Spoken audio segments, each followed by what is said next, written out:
Audio Jungle.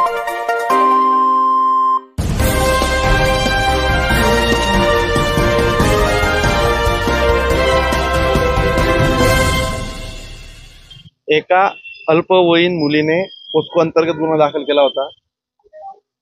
त्या गुन्ह्यामध्ये काही ठिकाणी त्या मुलीला नेण्यात आलं होतं। अशा दृष्टिकोनातून तो जो आरोपी एका ठिकाणी काम करत होता त्या टायपिंग इन्स्टिट्यूटच्या मालकाला पोलिसांनी ताब्यात घेतलं आणि त्याला हा कर्मचारी तुझ्याकडे काम करतो आहे, ती मुलगी इथं टायपिंग क्लासेससाठी पण आलेली आहे, म्हणून ज्या जागेत गुन्हा घडला त्या जागेचे मालक म्हणजे त्या टायपिंग संचालकाची आई 70-75 वर्षाची महिला, तिच्यावर तुझ्या भावावर आणि तुमच्या सगळ्या परिवारावर गुन्हे दाखल होतील असा दम दावून भीती निर्माण केली।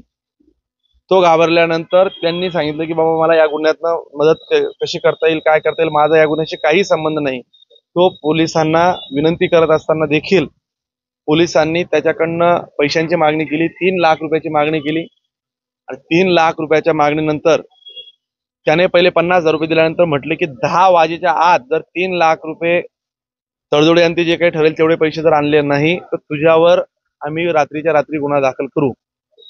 1,20,000 रुपये त्याने सगळ्या मित्रांकडनं जमून जिथं आपण न्याय घ्यायला जातो त्या कोर्टाच्या आवारातच परिसरातच तिथं पैसे दिलेत। ज्या पोलिसांकडे न्याय मागायला जातो त्यांनीच त्यांच्याकडे खंडणी वसूल केली आणि त्या पोलिसाने 1,20,000 रुपये त्याच्याकडे खंडणी स्वरूपात घेतले। ही घटना तिरंगा यात्रेच्या निमित्ताने सगळे जमले असताना मला माझ्या काही जवळच्या सहकाऱ्यांनी ही घटना सांगितली की असा असा प्रकार घडला। 1,20,000 रुपये जमून देण्यासाठी त्याने ज्या मित्रांकडनं पैसे घेतले त्याच्यामुळे तो कानावर माझ्या आल्या।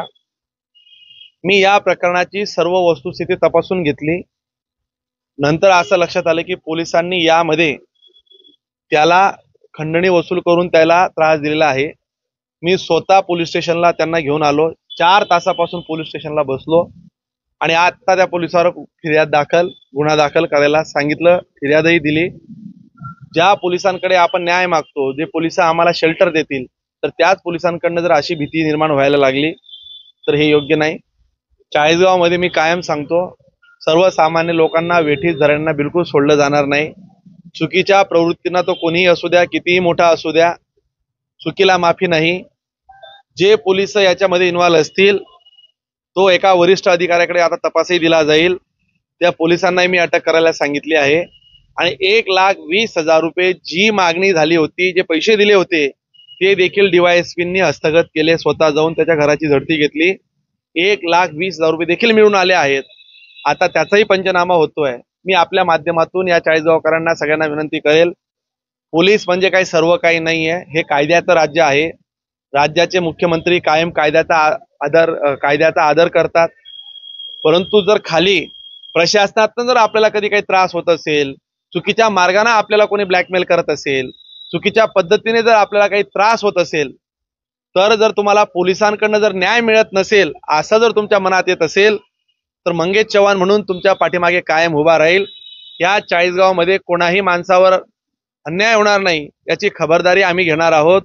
मग तो कोणीही असू द्या, पोलिस लोकांना आरोपी करता, आज त्याच पोलिसाला आरोपी आपण केलं आणि त्याला पिंजऱ्यात आपण उभं केलं आहे।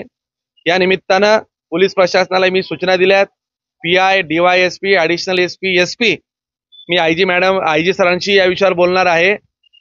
असे प्रकार यापुढे बिलकुल खपून घेतले जाणार नाही।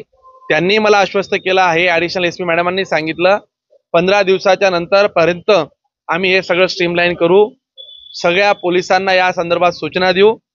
मी त्यांच्याकडनं अपेक्षाही व्यक्त करतो की हे पोलीस प्रशासनातला भाग सुटेल, परंतु प्रश्न असा निर्माण झाला आहे की 1,20,000 रुपयापर्यंतची लाच एक पोलीस कॉन्स्टेबल मागतोय। यामध्ये अजून काही मोठे अधिकारी आहेत का हे देखील मी त्यांना तपासायला सांगितलं। आता एकत्रित ज्यांनी लाच मागितली होती त्यांना त्या ठिकाणी पोलिसांनी ताब्यात घेतलेलं आहे का, तर त्यांच्यावर कुठल्या कलमांवर घेतलंय का ताब्यात? ते माझ्या माहितीनुसार मला त्यांनी सांगितलं की ताब्यात घेतलंय।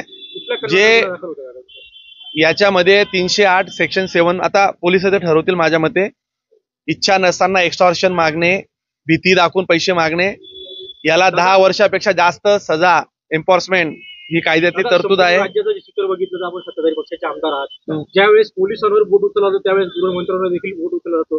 मात्र अशा प्रकारे पोलीस या ठिकाणी सर्वसामान्यांना वेठीस धरत असतात. काय सांगा बघा, गृहमंत्र्यांकडे यांची तक्रार करणार का? मी गृहमंत्र्यांकडे निश्चित तक्रार करणार आहे. परंतु ह्या ज्या घटना आहेत, हे गेल्या अनेक वर्षापासून अशा घटना आपण ऐकत आलेलो आहोत. गृहमंत्र्यांचा याच्यामध्ये गृहमंत्र्यांनी मागे 100 दिवसाचा कार्यक्रम घेतला. कायदा सुधारणा पोलिसांनी पण पोलिसांच्या ऐकून घेणं या संदर्भातली त्यांनी सूचना केल्या आहेत. परंतु या घटनेमध्ये जे जे लोक इन्व्हॉल्व असतील, ज्या ज्या लोकांचा रोल असेल, ज्या पोलिसांनी चुका केल्या असतील, त्यांना योग्य पद्धतीने सजा देण्याचं काम करू. अगदी याही पलीकडे मी सांगतो, रिमूव्ह फ्रॉम